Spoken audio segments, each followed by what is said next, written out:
السلام علیکم ویورز، امید ہے آپ سب باخیر وفیت ہوں گے۔ اللہ پاک آپ سب کو مجھ سمیت اپنی حفظ و امان میں رکھے۔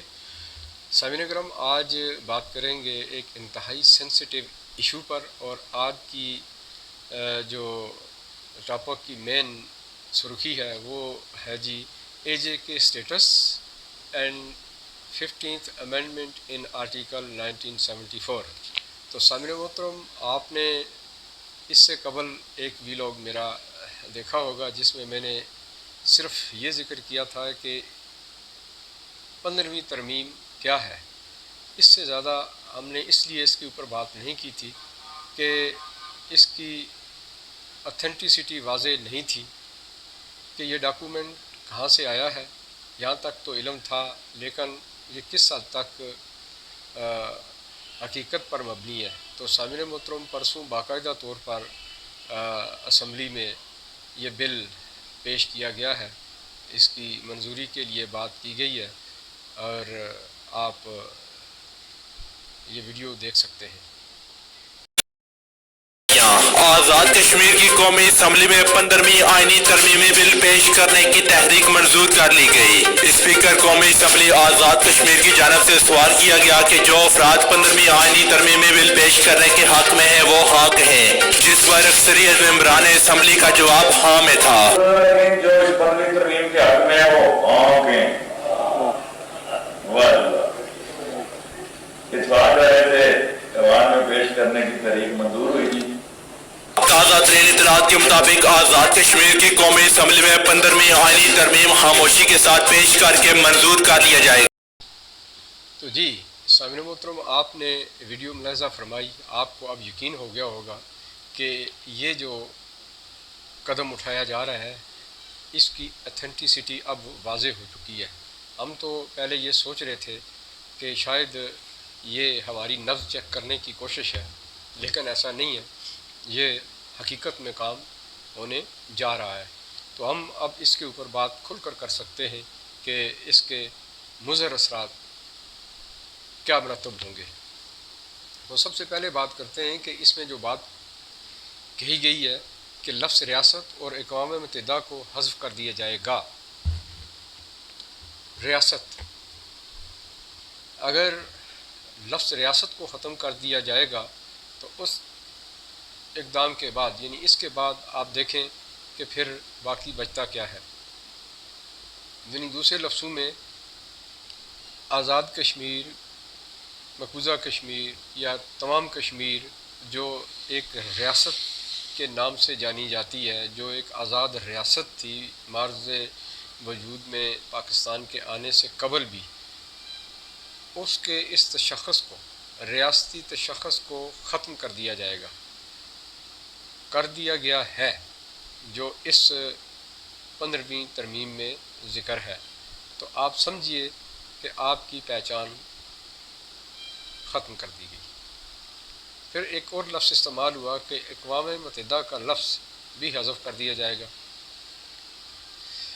تو اقوام متحدہ کا لفظ جہاں جہاں ہے، اس کو حذف کرنے کا مقصد یا مطلب یہ ہوا کہ اب یہ تنازع محض دو ممالک کے درمیان رہ جائے گا، اسے جو انٹرنیشنل حیثیت حاصل تھی وہ ختم ہو جائے گی۔ اب دونوں ممالک کو یہ اختیار دے دیا گیا ہے کہ وہ باہم بیٹھ کر اس کا کوئی تصفیہ نکالیں، کچھ حل نکالیں اس کا، جیسا کہ اس 15ویں ترمیم میں اس کا تذکرہ موجود ہے۔ آگے چل کر اس کے اوپر بات کریں گے۔ تو اس کا یہ مطلب ہوا کہ اب یہ ایشو انٹرنیشنل لیول پر ڈسکس نہیں کیا جائے گا، یہ بھی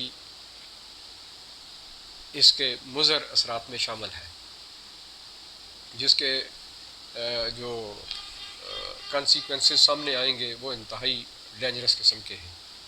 تو ایک تو یہ بات ہو گئی۔ پھر آپ یہ دیکھیں کہ اس میں ایک اور ذکر ہے کہ کونسل بحال ہو جائے گی، کونسل بحال ہو جائے گی جس کے تحت prime minister Pakistan, defence minister Pakistan اور فارن منسٹر پاکستان سمیت 7 ممبران پاکستان سے اور 6 ممبران آزاد کشمیر سے لیے جائیں گے۔ یہ بڑا دلچسپ قسم کا نکتہ ہے آپ غور کیجئے کہ جمہوریت میں اس طرح کی قدغن نہیں لگائی جاتی. اگر کوئی فیصلہ لینا ہوتا ہے تو لوگ بیٹھ جاتے ہیں، اراکین بیٹھ جاتے ہیں، نقطہ سامنے رکھا جاتا ہے اور حمایت میں کہا جاتا ہے، تو پھر جس کی طرف زیادہ ووٹ ہوں گے اسے کنسیڈر کیا جاتا ہے. تو بالکل اسی طرح یہاں پر تو بالکل واضح طور پر یہ کہہ دیا گیا کہ 7 ممبران پاکستان سے اور 6 ممبران آزاد کشمیر سے، یعنی پہلے سے طے شدہ فیصلہ. لازمی بات ہے کہ جب یہ بات آئے گی تو وہ 7 ممبران اس کے حق میں فیصلہ نہیں دیں گے، اس کے خلاف ہی دیں گے، وہ اپنے حق میں فیصلہ دیں گے.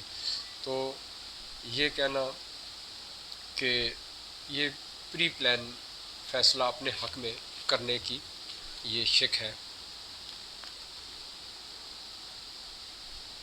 اور پھر اسی کا مطلب ہم اس طرح بھی لے سکتے ہیں کہ یہ جو کونسل ہوگی یہ بڑی پاورفل قسم کی کونسل ہوگی، اس کے پاس فل اختیار ہوں گے اور یہی کونسل سارے معاملات طے کرے گی. اور یقیناً یہاں تک درست بات ہے کہ اس کونسل کو، یہ جو کونسل ہوگی، اس کو قانون سازی کرنے کا اختیار حاصل ہوگا اور اس کو بالادستی حاصل ہوگی. اس کے بنائے ہوئے قانون کو کسی جگہ پر، کسی فورم پر چیلنج نہیں کیا جائے گا، جیسا کہ میں نے پہلے آپ کو دیا. پھر ایک اور بات کہ یہی کونسل خود مختار بھی ہے اور یہی کونسل چیف جسٹس اور اعلیٰ عدلیہ کے ججز اور چیف الیکشن کمشنر کو بھی مقرر کرے گی. یہی کونسل ٹیکس اکٹھا کرنے کی بھی مجاز ہوگی اور بجٹ پیش کرنے کی بھی مجاز ہوگی. تو گویا آپ یہ کہہ سکتے ہیں کہ تمام طرح کے اختیارات صرف ان 13 لوگوں کے پاس ہوں گے، اور ان 13 لوگوں میں سے 7 لوگ پاکستان سے اور 6 لوگ آزاد کشمیر سے ہوں گے. تو خود سوچئے کہ پھر فیصلہ کیا آئے گا. یہ بڑا لمحہ فکریہ ہے. پھر ایک اور بات کی گئی کہ 80 سے 85 کھرب سے زائد جو جائیداد، جو اثاثے پاکستان میں کشمیر پراپرٹی کی صورت میں موجود ہیں، ان کا اختیار بھی اس کونسل کے پاس ہوگا. یعنی یہ 7 ممبران جو ہے وہ یہ فیصلہ کریں گے. تو لازمی بات ہے اکثریت رائے سے فیصلہ انہی کے کہنے کے مطابق ہوگا، جو بھی وہ ڈسپوزل اس کا کریں. یہ بڑی خوبصورتی کے ساتھ کشمیریوں کی آنکھوں میں دھول جھونکنے کی کوشش کی گئی ہے. پھر قانون ساز اسمبلی کے اراکین کی تعداد 56 ہوگی. قانون ساز اسمبلی ہوگی اور قانون ساز اسمبلی کے اراکین کی تعداد 56 ہوگی، جن میں سے مقبوضہ کشمیر کے 2 رکن اسمبلی جو ہے وہ بھی شامل ہوں گے. تو سامنے محترم یہاں بڑی ایک دلچسپ بات سامنے آتی ہے کہ معاملہ آزاد کشمیر کا ہے، بات آزاد کشمیر کی ہے، اسمبلی آزاد کشمیر کی ہے، معاملات جتنے بھی ہیں وہ آزاد کشمیر کے ہو رہے. تو اس میں مقبوضہ کشمیر کی اسمبلی کے 2 ممبران کو شامل کرنے کا کیا مطلب ہے؟ اس سے واضح طور پر یہ اشارہ ملتا ہے کہ لازمی امر ہے کہ یہ ایجنڈا بیرونی ہے، اور جیسا کہ میں نے ویلاگ کے آغاز میں کہا کہ یہ ایجنڈا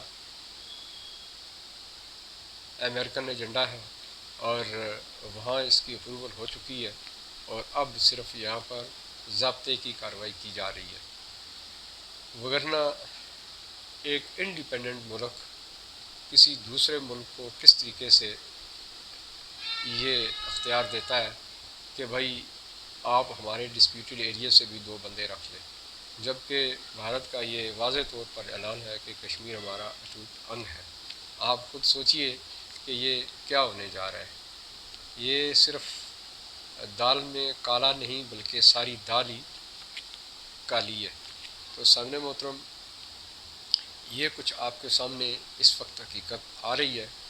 اور پھر ایک اور لفظ کہ جوائنٹ سٹنگ، اس مسودے کو جو ٹائٹل دیا گیا ہے یا یہ جو سسٹم سارا ہوگا، یہ ساری حکومت کی جگہ لفظ استعمال ہوگا جوائنٹ سٹنگ، یعنی کوئی حکومت نام کی کوئی چیز نہیں ہے، یہ جوائنٹ سٹنگ ہے محض وقت گزاری کے لیے۔ اختیارات کونسل کے پاس ہے، کام وہ کرے گی، یہاں حکومت نام کی کوئی چیز نہیں ہوگی۔ تو آپ خود سوچ لیجئے کہ ہماری پہچان کہاں گئی اور کشمیریوں کو کس حد تک بااختیار رکھا گیا۔ یعنی دوسرے لفظوں میں روزمرہ زندگی کے معمولات جو ہے ان کو چلانے کے لیے بھی کشمیریوں سے یہ حق چھین لیا گیا ہے۔ آپ خود سوچئے کہ کس قدر تکلیف دہ بات ہے، اور آپ کے گلے کو دبانے کی بھرپور کوشش کی گئی ہے، یعنی کسی طریقے سے بھی آپ آزادی کا سانس نہ لیں، یہ آپ کے سامنے ہے۔ پھر اس سے بڑھ کر یہ کہ جو دو آرٹیکل سے 370 اور 35A، تھوڑا سا آپ اس کا موازنہ کیجئے کہ پہلے وہاں اقدام ہوتا ہے اور اس کے اثرات آلموسٹ یہی ہیں کہ وہاں جائیدادیں اب کوئی بھی خرید سکتا ہے، اور یہاں تھوڑی سی اس کی شیپ کو چینج کر دیا گیا ہے۔ اختیارات بالکل وہی ہیں کہ یہاں کونسل کا لفظ استعمال کیا گیا ہے، اختیارات کونسل کے پاس ہیں، اور کونسل چاہے تو کسی وقت بھی یہ حکم جاری کر سکتی ہے کہ کشمیر میں اب تمام لوگ جا کر جائیدادیں لیں گے، بلکہ یہ انڈیا ہے کہ ایسا ہو چکا ہے۔ اور آپ خود یہ سوچئے کہ اگر اس طرح ہوتا ہے یا یہ ہو چکا ہے تو پھر وہاں کے باسیوں کی زندگی کس قدر اجیرن ہو کر رہ جائے گی۔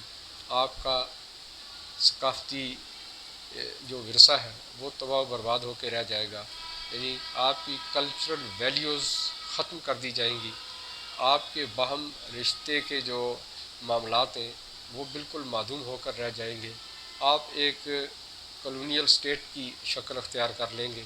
یعنی یہ کہ وہاں پر کشمیر میں ایک خاص بات یہ ہے کہ ایک کمیونٹی، ایک گاؤں، ایک یونین کونسل، وہ سارے ایک دوسرے کو جانتے ہیں، ان کے باہم رشتے ہیں اور ایک دوسرے کی قدر کرتے ہیں، عزت کرتے ہیں، احترام ہے ان کے درمیان، اور اس وجہ سے مہذب طریقے سے وہ زندگی گزار رہے ہیں۔ لیکن جب اس طرح کا معاملہ ہوگا تو پھر جب وہاں غیر لوگ جا کر آباد کاری کریں گے تو پھر لازمی بات ہے کہ ساتھ والے گھر کا بھی کوئی پتہ نہیں ہوگا کہ یہ کون صاحب ہے۔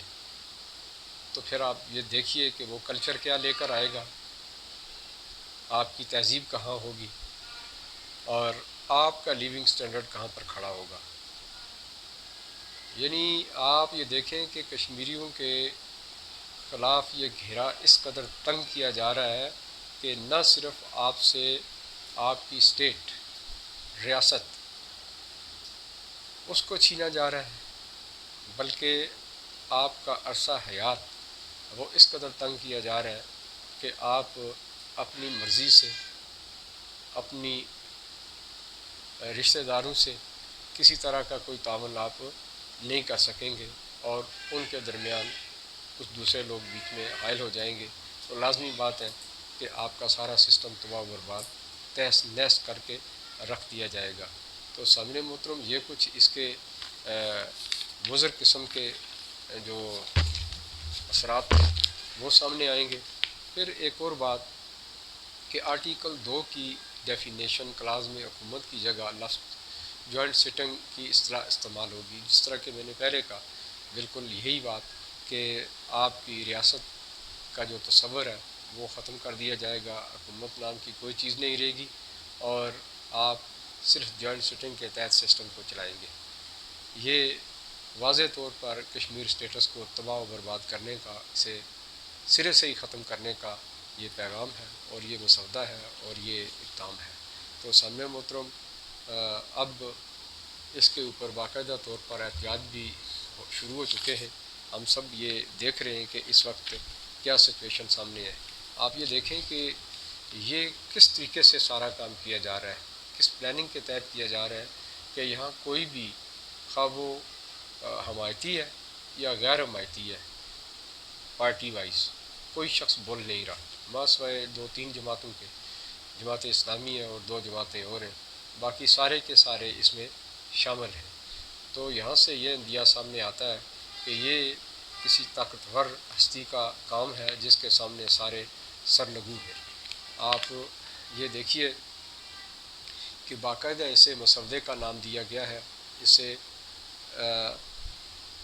ریفرنس کے طور پر اسے باقاعدہ اس کا ریفرنس دیا گیا ہے. میں پڑھ دیتا ہوں: LEG/103-10-2022 مورخہ 29 جون 2022. یہ مسودہ ہے اس ڈیٹ کا تیار کردہ. تو اس کی تیاری میں جو لوگ تھے، جن لوگوں نے یہ پیش کیا ہے، اور وہ کون لوگ ہیں، وہ آپ دیکھیں کہ آزاد کشمیر کے وزیر زراعت میر علی اکبر صاحب ہیں، وزیر شہری دفاع چودھری اکبر ابراہیم ہیں، وزیر خزانہ عبد الماجد خان ہیں، وزیر تعمیرات عامہ اظہر صادق ہیں، وزیر قانون فہیم اختر ربانی ہیں، وزیر ہاؤسنگ یاسر سلطان ہیں، اور سیکریٹری حکومت ارشاد قریشی شامل ہیں. تو سامعین محترم، آپ یہ دیکھیں کہ یہ تمام کے تمام لوگ پی ٹی آئی کے ہیں، اس لیے کہ وہاں پر حکومت ہے. چاہیے تو یہ تھا کہ آزاد کشمیر میں موجود حکومت کو اس کی مخالفت کرنی چاہیے تھی، لیکن اس وقت ماسوائے راجہ فاروق حیدر کے کوئی شخص سامنے نہیں آ رہا، اور جو جماعتیں احتجاج کرتی نظر آ رہی ہیں ان میں جماعت اسلامی ہے، جس کا میں نے آپ کو پچھلے ویلاگ میں باقاعدہ 2 کلپ میں نے شامل کیے تھے. اور اب تو بہت کچھ ہو رہا ہے، اب تو کافی تقاریر بھی ہو رہی ہیں. میں سوشل میڈیا پالیسی کے تحت اس کے آپ یہ کہہ لیں کہ وائننگز ہیں کہ میں وہ کلپس اب شامل نہیں کر سکتا. اب اس قدر لینگویج یوز کی جا رہی ہے کہ یہاں پر وہ بیان نہیں کی جا سکتی، لیکن اس کا لب لباب یہی ہے کہ کشمیر کے تمام لوگ وہ اب باقاعدہ طور پر اٹھ کھڑے ہوئے ہیں، اور وہ اس اقدام کو قطعاً تسلیم کرنے سے انکاری ہے، یہاں تک کہ وہ کٹ مرنے کے لیے تیار ہیں. یہ تو ایک جائز بات ہے، اور آپ خود یہ دیکھیے کہ اگر یہ سلسلہ اسی طرح چلا اور یہ معاملہ امپلیمنٹ ہو جاتا ہے تو اس کے بعد کشمیر اسٹیٹ ختم ہو جائے گی. یہ کیا سامنے آئے گا یہ آنے والا وقت بتائے گا. اس سے بیشتر کہ اس کے اوپر آخری کچھ معاملہ اٹھے تو تمام کشمیریوں کو یہ چاہیے کہ اپنے طور پر انتہائی ادب و احترام کے دائرے میں رہتے ہوئے، امن و امان کو ملحوظ رکھتے ہوئے تمام فورم پر اس کے خلاف اٹھ کھڑے ہوں. یہ ان کا پیدائشی حق ہے، اس میں کوئی کسی طرح کا کوئی شک یا ابہام نہیں ہونا چاہیے. تو اسی کے ساتھ ہی مجھے اجازت دیجیے. اللہ حافظ.